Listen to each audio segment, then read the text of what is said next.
آزادی کے نام پر فحاشی و عریانی میں تن پہ کوئی کپڑا بھی ہو، بالکل ننگی باہر نکل کے آ جائے، کوئی مسئلہ نہیں ہوتا، کوئی غلطی نہیں ہوتی۔ لیکن اسی کے بالمقابل آزادی کے نام پر کوئی عورت حجاب اور اسکارف پہن کے نکلتی ہے تو چالان پڑتا ہے۔ کون سی آزادی؟ کیوں ڈبل اسٹینڈرڈ؟ کیوں دوہری پالیسی؟ جب آزادی کے نام پر بے حیا عورتیں بالکل ایسے ہی نکل کے آ جائیں تو کوئی مسئلہ نہیں ہے، وہی آزادی کے نام پر کوئی اپنا لباس، اپنے من پسند لباس کو پہن کے آتی ہے تو حجاب اور اسکارف پر پھر پابندی کیوں ہے؟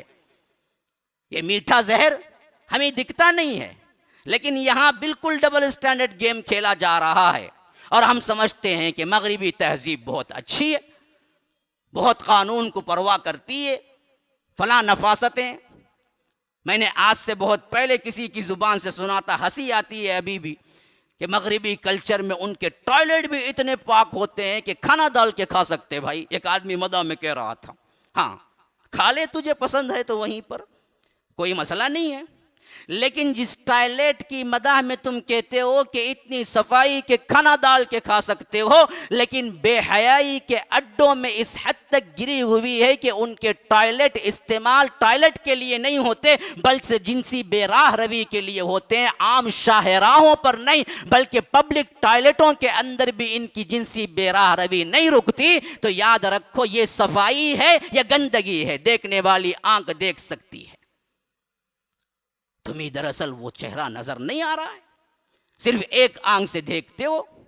بسس کے اندر، ٹرین کے اندر، اسی طرح کیا ہے پبلک ٹرانسپورٹ جو ہیں ان کے اندر عام بے حیائی ہے، عام طور پر زنا ہوتا ہے اور کسی کو اسے روکنے کی مجال نہیں، اگر کوئی روکا تو الٹا اس پر چالان پڑتا ہے کہ تو نے اس کو روکا کیوں۔ یہ حالت گندگی نہیں ہے، صفائی صرف اسی کا نام ہے کہ کیا ہے وہاں صابن سے دھو دیا جائے۔ صفائی تو قلب کا نام ہے، اور قلب کے اندر کی صفائی تو حیا ہے، اور حیا تو سب سے اہم ترین چیز ہے، جس کو اللہ کے رسول صلی اللہ علیہ وسلم نے فرمایا کہ اذا لم تستحی فاصنع ما شئت، اگر تمہیں کیا ہے حیا نہ ہو تو پھر جو چاہے کرو۔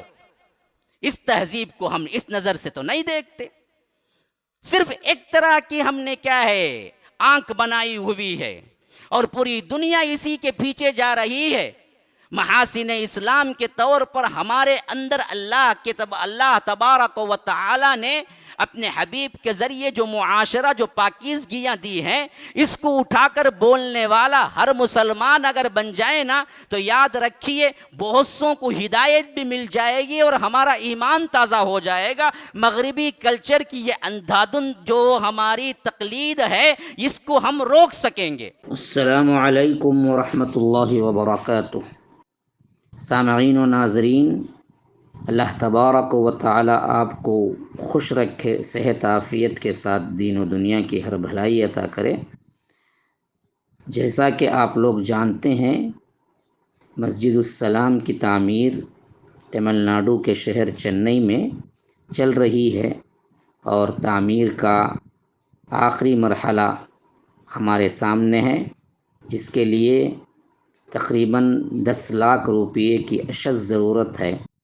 آپ حضرات سے پہلے بھی ہم نے درخواست کی تھی کہ اہل دل حضرات بہت ہی ماشاء اللہ دل کھول کر انہوں نے تعاون کیا، اسی طرح اس کے لیے بھی آگے بڑھ کے آئیں۔ 5000 روپئے کی شکل میں اپنے اپنے تعاون کو آپ اس میں جاری رکھیں۔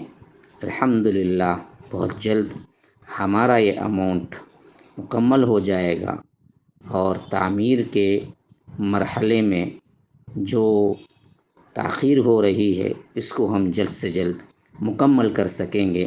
فجزاکم اللہ احسن الجزاء۔ السلام علیکم ورحمۃ اللہ وبرکاتہ۔